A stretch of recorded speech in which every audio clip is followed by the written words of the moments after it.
Okay, guys. I just realized that we basically started a new anime week, kinda.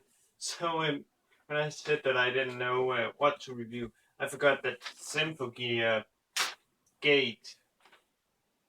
Yeah, I could continue, and Fate, of course, was still out there to get through. So yeah, and yeah, you realize that I have two pieces of paper most likely, and that is because one of them is names and the other is like events because I was afraid that I would forget them. And yeah, I didn't do it actually because there wasn't that much as I feared. But what we find out in this episode is that what he what is he called? Itami's ex-wife is called Risa, and the reason why she married him was that she was low income. Basically, she had very little money. So what you call it? So she basically made him offer that if he wanted to care for her, she would marry him. And yeah, he took that up. And the reason why they divorced was that he took to that special region. You know, the one, the world where Luna, Layla, and Rory possess. That's the yellow-haired warrior.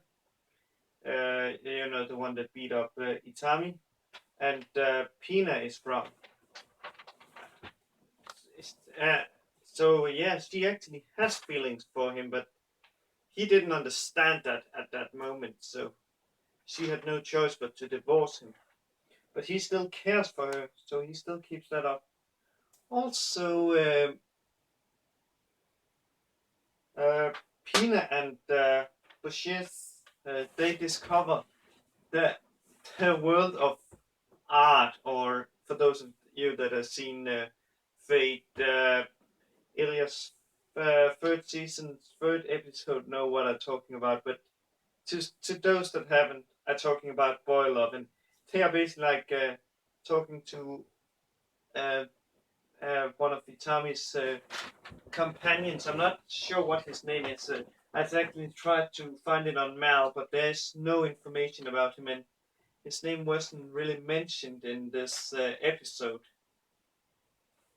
So yes, it's actually very sad because they want to go to the library to look up literature, but and watch the like art. But yeah, that kind of art. I'm not sure if that actually art to be found in libraries. I'm not sure if they have that kind of stuff. Let's see.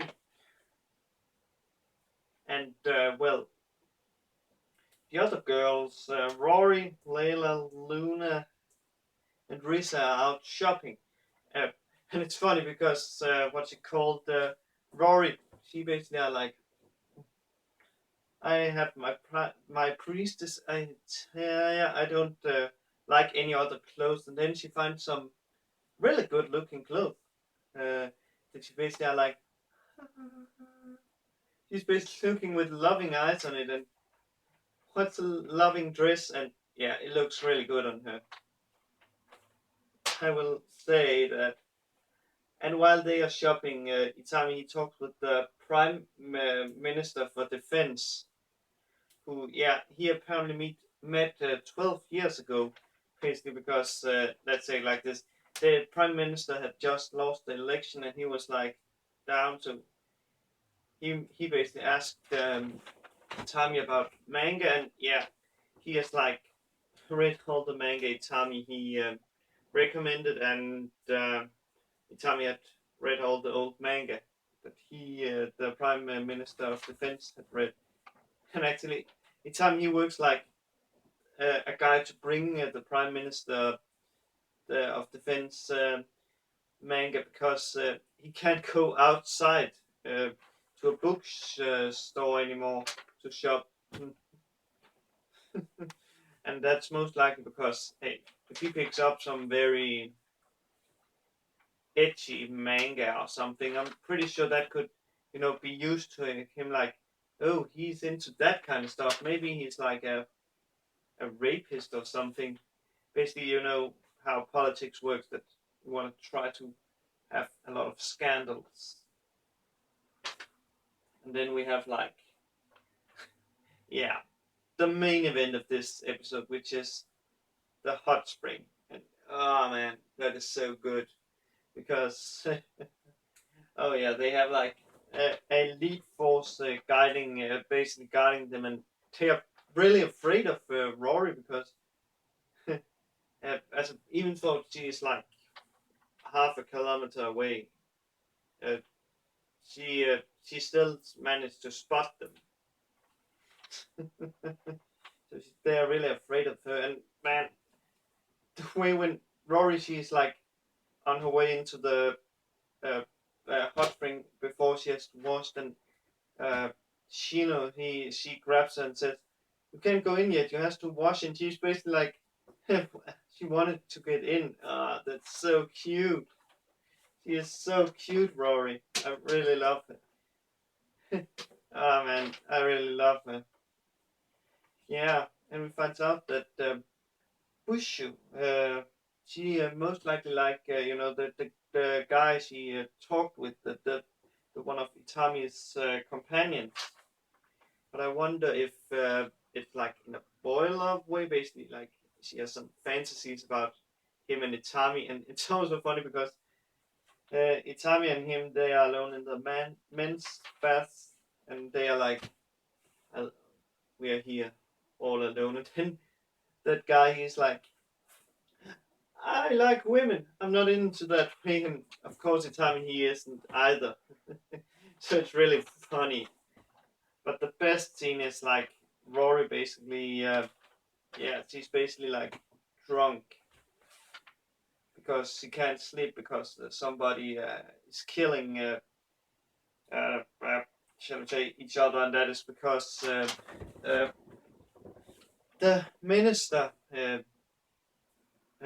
or I think it's president, uh, he is actually not the prime minister of defense, but the president of Japan. He's basically like gotten a huge piece of basically a huge folder of things that could ruin his life in politics. You know, and the guy who sent him it said that he would like get rid of that as a sign of friendship, but he put the condition that the minister would pull back, or minister, the president, let's call him that, would pull back the force that protects, you know, Itami's group while they are in Japan. So, you know, the agents of the guy that sent the scandals thing to him could pick them up. But also the president, he's of course a little bit smart, so he says that it wouldn't be held against him if they were to escape. So yeah, so that's, and we know how Rory is when she isn't in a battle to kill, where there's killing. So yeah, she kind of like to him, to Itami, and yeah, the scene ends actually with yeah. If nothing happens, and I'm pretty sure there will happen something in the next episode, Itami may get some Rory. Mm. And man, this episode, for people who loves Rory, they really would love this episode. I freaking love this episode. I'd already seen some pictures from it on Tumblr, but man, this episode is great. But you know what, guys? I think I'm gonna stop talking about this episode so I can start watching the next anime. And I'm gonna wish you all a good day, good night, wherever you are, and see you in the next review, guys. Cheers.